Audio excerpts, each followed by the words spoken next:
Hi guys, I'm David and welcome to the Wargaming Parrot. Today we're going to be talking about how to train your cockatiel or parrot to do tricks with learning toys.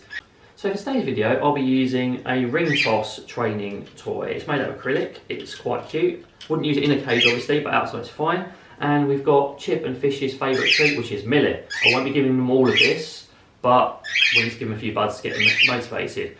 Now, the training I'm going to be doing today is done with positive reinforcement. I will put a link in the description for you to learn a bit more about that. You can use targeting and other bits, but I find simple positive reinforcement works best for getting your parrot to learn tricks and interact with learning toys. I thought I'd make this video because in one of my prior videos about how to train your parrot or cockatiel to tidy up, I got a lot of questions about the initial steps and I didn't think I made it clear enough in that. So I thought I'd use a fresh toy, the usual treat, and just show you again in a little bit more detail about how you get your parrot to interact with these toys. Because once you get them to interact with one, it becomes a heck of a lot easier to get them to interact with almost all of them. And it opens up a wide variety of training toys and tricks that you can teach your parrot. Remember, keep your sessions short, no more than 10 to 15 minutes. Make sure you end it on a high note. And don't forget, every bird is an individual. So you may take a little bit longer or maybe a bit shorter. Just persevere, take it at their own pace and relax with it. So both you and your bird can enjoy the process. So when you get a new toy and you want your parrot to start interacting with it, it's just important to just have it around. Just let them approach it at their own pace, let them interact with it at their own pace. Now, you can see that Chip's already having a go at it because he's well used to it. Fish is a little bit more hesitant.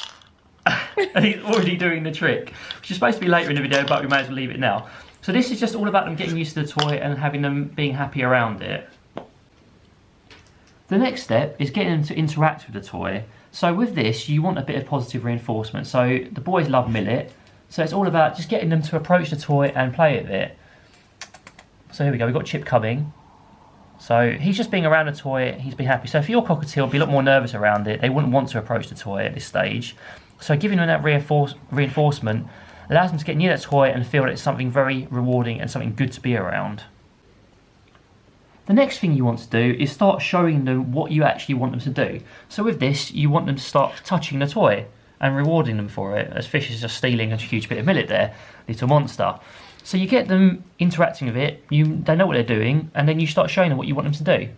So they're just eating right now, so you just show them that you want that to fall down there. And it also makes a noise, and if you reward them after the noise, it reinforces that trick. So I'll try and get Chip to come over again. So Chip touched it, I've reinforced it, and he's seen that it's fallen.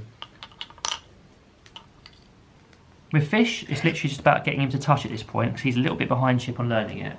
So when you're showing your parrot a trick, another way of getting them to learn what you want them to do is reversing the trick. So I'm going to put this on, I'm going to get Chip to take it off.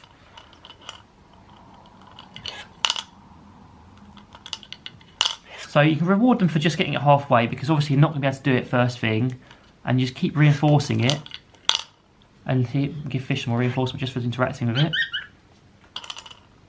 You can tap it to remind them what they need to be doing.